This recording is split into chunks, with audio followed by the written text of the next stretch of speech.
মানুষ তারা অতি আগ্রহের সঙ্গে উদ্গ্রীব হয়ে বসে আছে।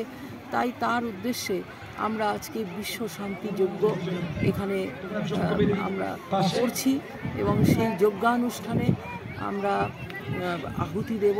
আমাদের সমাজের প্রত্যেকটি মানুষ এখানে আহুতি দেবেন। এটা পঞ্চকুণ্ডে মহাযজ্ঞ এবং আগামীকালের যে অনুষ্ঠান তার সফলতা কামনায় আমরা সকলে প্রার্থনা করছি যৌথভাবে সমাজের আজকে